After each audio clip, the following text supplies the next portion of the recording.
Good morning everybody. How are you? I hope you are fine and concentrate on your study.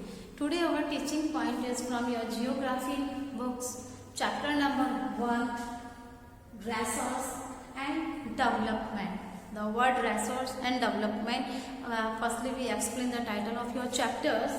Resources. Resources क्या होते हैं? What is the resources? I am giving some word here for you. Resources. Everything available in our environment. We know it's very good. Everything we get from environment, but some things we get from the human's resources. The everything is available in our environment which can be used to satisfy our needs. Provide it the technological, essential, economical functions and the culturally acceptable and can be termed as resources. Okay? अब resources वह स्रोत होते हैं जो हमको nature से भी मिलते हैं और कुछ हमें ऐसे होते हैं जो मैन मेड होते हैं, ह्यूमंस मेड होते हैं.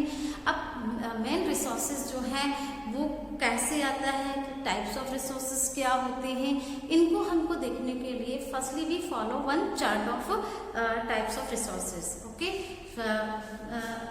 रिसोर्सेज वर्ड्स को भी will describe is in types of resources. Types of resources. Types of resources में मैंने पहले भी बताया है आपको, एक होता है नेचुरल रिसोर्सेज और सेकंड होता है ह्यूमन रिसोर्सेज. अगर नेचुरल्स के अंदर जाते हैं तो यहाँ इस नेचुरल को हमने टू पार्ट में, एक होता है रिन्यूएबल एंड एक होता है नॉन रिन्यूएबल. यहाँ रिन्यूएबल में ये होता है कि वो यूज होने के बाद हम अगेन उसको काम में ले सकते हैं और नॉन रिन्यूएबल्स में ये होता है कि एक बार जब उसको एक बार जब उसका यूज हो जाता है तो हम उसको रिसाइकिल नहीं कर पाते हैं. फिर ये जो रिन्यूएबल है वो वापस जाता है, वो किस पे जाता है कि कंटिन्यूअस और फ्लो, यानी इसको रिन्यूएबल जो होता है वो कंटिन्यूअस वे में हम उसको फॉलो कर सकते हैं. जिसके अगर हम एग्जांपल लेते हैं तो विंड एंड वाटर, ये रिसाइकिल होती रहती है. और सेकंड रिन्यूएबल में हम जाते हैं वो होता है बायोलॉजिकल. बायोलॉजिकल्स में हम जाते हैं तो एक होती है नेचुरल वेजिटेशन और सेकंड होती है वाइल्ड लाइफ. ठीक है, अब ये तो है सारा नेचुरल रिसोर्सेज पर डिपेंड.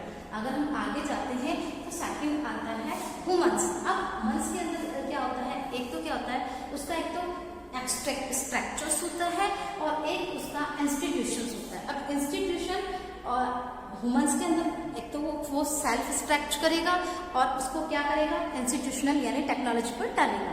सेकंड होता है क्वांटिटी एंड क्वालिटी. ये भी डिपेंड करता है ह्यूमंस के ऊपर कि वो उसकी क्या क्वालिटीज मेंटेन करता है और कितनी क्वांटिटीज को मेंटेन करता है.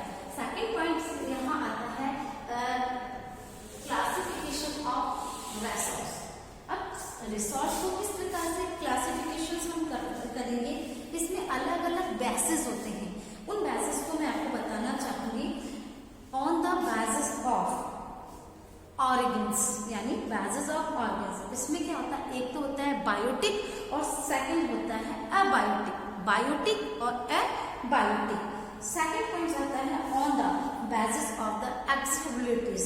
एक्सेसिबिलिटीज के अंदर आ जाता है रिन्यूएबल एंड नॉन रिन्यूएबल, जो कि एक्सप्लेन मैं ऑन चार्ट कर चुकी हूँ.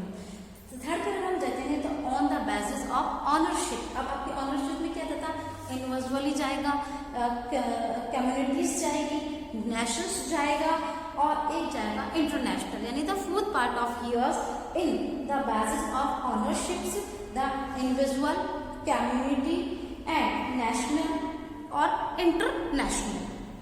आफ्टर जाता है on basis of the status of the development. Development एक पोजीशन होती है जिसके अंदर उसको चेंज, यानी जो कोई भी थिंग्स होती है उसको और अधिक अच्छा करके जो हमारे सामने जो फ्रंट में रखा जाता है वो क्या कहलाता है, डेवलपमेंट. तो द स्टेटस ऑफ डेवलपमेंट उसके अंदर एक तो पोजिशनल होता है, डेवलप होता है, स्टॉक होता है और रिजर्व होता है. रिजर्व होने के बाद उसमें कुछ मॉडिफिकेशंस किया जाता है. मॉडिफिकेशंस के आफ्टर जो भी पॉइंट या थिंग्स या थिंग जो भी हमारे सामने या फ्रंट ऑफ हमारे सामने रखी जाती है वो क्या कहलाता है, बेसिस ऑफ डेवलपमेंट. डेवलपमेंट के बेस पर किस प्रकार से उसको चेंजेस किया जा सकता है. उसके बाद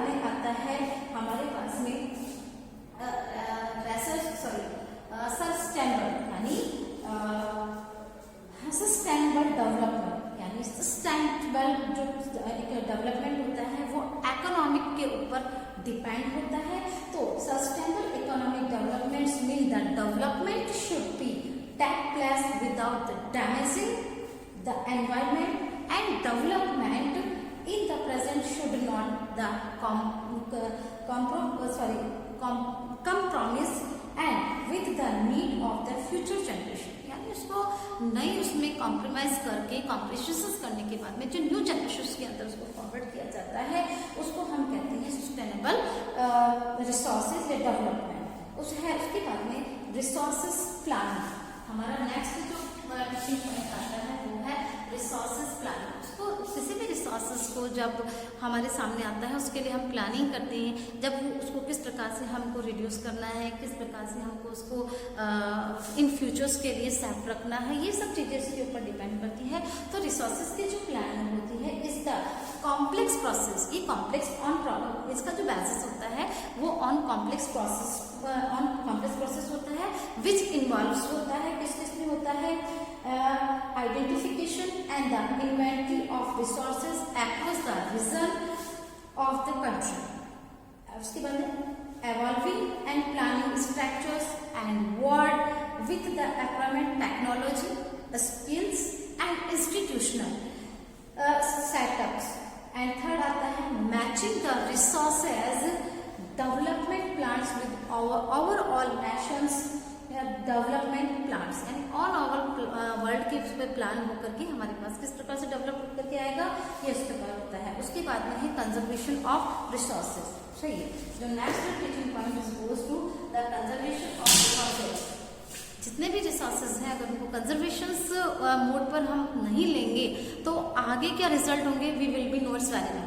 वाटर है, वाटर एक नेचुरल रिसोर्सेज है, अगर इस वाटर को अगर हम लोगों ने कंजर्व नहीं किया तो इन फ्यूचर्स शायद जो नेक्स्ट जनरेशंस जो है in coming then have no drinking water, no any water for the plantation, so then how the human beings survive in environment, the all animals how can they survive in environment. So we will be understand it very well कि conservation of resources किसी भी प्रकार का resources उसको हमको conserve करना होता है।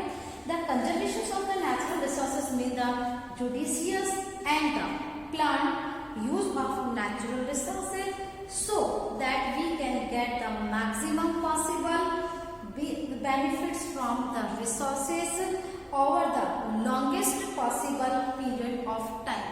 हमको उसी प्रकार से इस रिसोर्सेज को यूज करना चाहिए कि हम एक लॉन्ग पीरियड, एक लंबे समय के लिए इसको जो है वो यूज कर सकें। अब नेक्स्ट जो teaching point is goes to land resources. Land resources, what is the land resources? Land हम अच्छे से जानते हैं जिस पर जो फ्लैट रिसोर्सेज, जो फ्लैट प्लांट होता है या प्लांट होता है हमारे पास में जिस पर ह्यूमन बींग्स जो है अपनी लाइफ को सर्वाइव करता है, वो लैंड रिसोर्सेज होता है। लेकिन ये सब नेचुरल रिसोर्सेज के अंदर जाता है। अब उसको I will explain here in carefully. Land in natural resources which support natural vegetation, wild life, human life, economic activities, transport, communication system, ये सब फ्लैट बेस पर होता है। वो मैं अगेन एक्सप्लेन करती हूँ। Which support the vegetation, the wild life, the transport, the economic activities etcetera etcetera. And how our land is and the adjust of the finite various rupees in the careful plannings. उसके बाद कुछ things मैं यहाँ classification करना चाहूँगी कि जब vegetation words आता है और जो ह्यूमंस की जो लाइफ है वो सर्वाइव होती है total in own agricultures goes to in commercial things. After this और जितना भी कमर्शियल जो अप एंड डाउन जो सर्कुलेशन चलता है वो ऑन एग्रीकल्चर चलता है। अब इस एग्रीकल्चर जब हमारे पास में लैंड पैटर्न आता है या लैंड की जो क्लासिफिकेशन आती है उसी के साथ में लैंड जो है वो किससे अटैच होता है, सॉइल से होता है। तो मैं यहाँ एक बार सॉइल को क्लासिफिकेशन करना चाहूँगी। तो क्लासिफिकेशन ऑफ सॉइल में India has the wild relief features. Land forms, बहुत सारे लैंड फॉर्म्स हैं, हिल्स है, माउंटेन्स है, प्लेट्यूज है, प्लेन्स है एक्सेट्रा, जो आप लोग अच्छे से जानते हैं पहले से ही। The climatic relief and vegetation type है ना, these have the contributed in the development of the various type of soil: alluvial soil, black soil, red and yellow soil, laterite soil, forest soil. ये types of soil है जिसका classification मैंने बताया: alluvial, black, red and yellow, laterite soil, arid soil etcetera. और जितनी भी vegetation जो होती हैं वो डिफरेंट टाइप्स ऑफ सॉइल्स होती हैं, अकॉर्डिंग टू उस पर डिपेंड होती है after weather conditions. And soil erosion is the main point, क्योंकि I think that the one question put from the soil erosion. The soil erosion ये soil का removable part होता है। The removal of the soil is by the force of the nature, the particular of the wind and water is called the soil erosion. जब naturally जब कोई force होता है, वो एक तो हवा से होता है यानी विंड एंड वाटर, इन दो वेज से जो है वो सॉइल जो है वो अपने वे से हट करके कसक करके चली जाती है, तो वो जो फर्टाइल जो लेयर होती है वो डिस्टर्ब हो जाती है, उसको हम क्या कहते हैं? Soil एरोजन्स। Today's our class is over. I think that you will be understand the all points of. In next two class we will be discuss any doubt. Thank you. Have a nice day. Good day. Thank you.